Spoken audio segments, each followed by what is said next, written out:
today's show from McFarlane Toys, Funimation, Tomura Shigaraki, My Hero Academia. Stay tuned.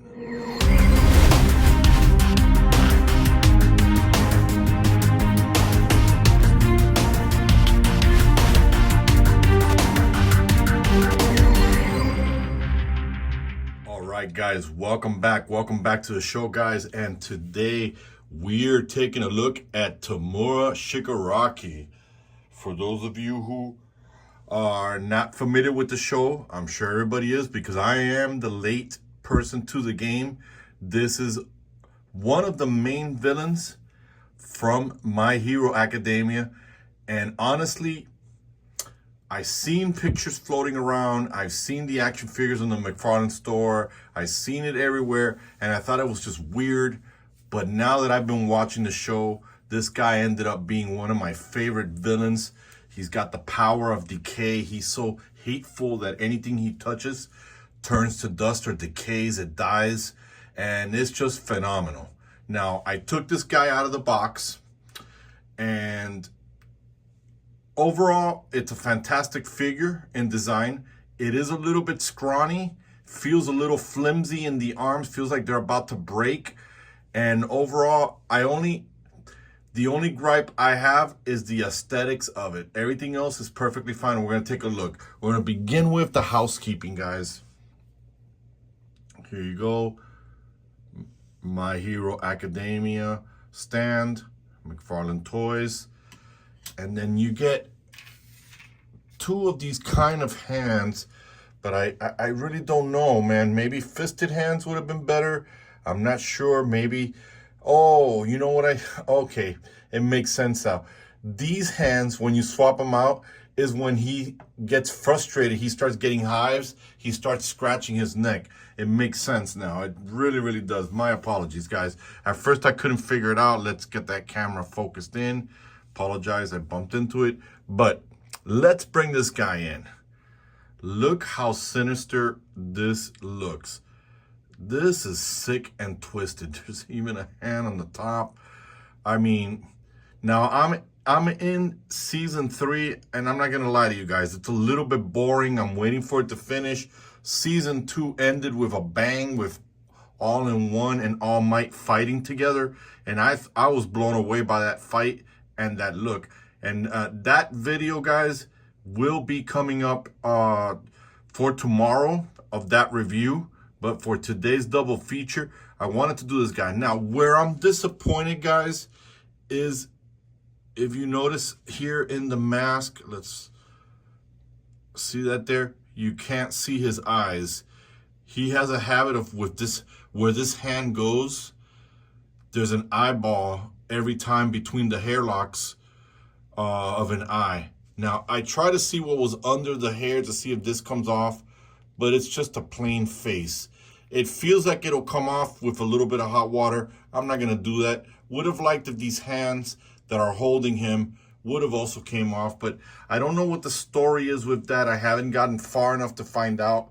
But with this line, what I would like to say is McFarlane did a fantastic job to try to cover the same way as a SH figure or a Mafex with this line here. He did a phenomenal job with that. It feels like it. When I say flimsy, we'll look at the articulation now in a few minutes, but look at all the details. Look at all those hands. It's just overall creepy, this kind of villain. So honestly, this is just amazing. Look at that. And sadly, there's no lips where he's grinning or anything like that. So we're going to go ahead. We're going to pull these two hands off. Man, and they're so small and tiny that, you heard that? That one came off. Oops. Be careful, guys. The pin is very, very small. It doesn't look like that in the camera, but I promise you, it's a very flimsy pin. So I don't think I'm going to be switching too much of these hands if I was to animate this. And obviously I'd probably be heating them up just to expand them so they can come out easily. Those pins scare me. Sorry guys, I'm off camera here. And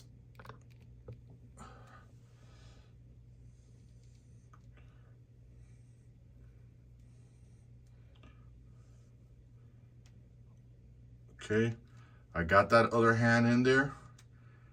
And obviously with the double joint, I can get that pose when he's frustrated, that he's scratching himself, as you guys can see here. So overall, guys, there's not really much in the way of accessories. Would have liked those zombie hands or those weird hands to come off. McFarlane, an alternative head would have been perfect for this, just to show him, because he doesn't have that hand in his face all the time. He does take it off on it, especially when he's talking to that weird vortex kind of guy, which I also love, man. And again, if you have not seen the series and you're late jumping onto the show, I highly recommend it. But why don't we go ahead, since there's not really much to do with this figure, why don't we go ahead and jump into the articulation so you guys can see it on there. Now, the body is just a thin layer, as you can see here. Let's start with the head. The head does rotate, even the hands go with him. He is on a very large ball peg on the neck. The head does look down. The head does look up. No problem there. You do get that there. You do get that there. It's a soft goods, so you can feel the mechanisms there. The hand, whoops, look at that. And guys, that does happen even with the All Might, with that big punching hand.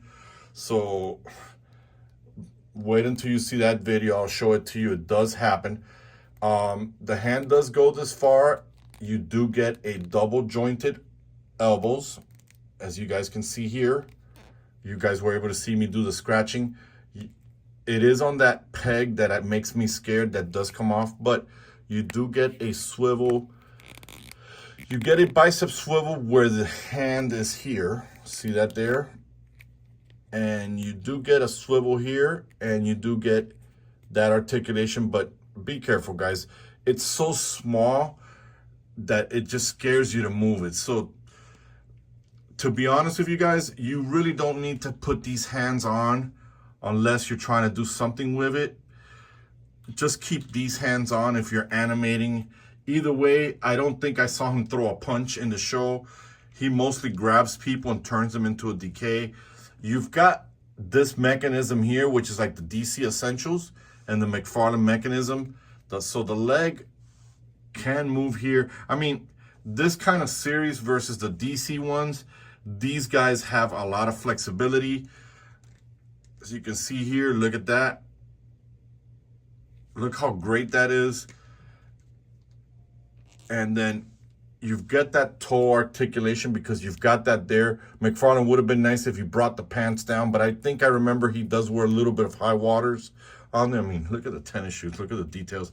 Overall, guys, for what it is, it's a cheap version, and I can't say that loosely, guys, because I am a little bit pissed off with the scalpers trying to sell the original main character for almost $100 and something. I wanted to get the guy that throws the hot and the cold, and I really don't want to pay $80, man. I just, why? If this was 20 bucks, I paid 20 for this guy. And how it should be, man. People should have a flexibility of being able to get these figures.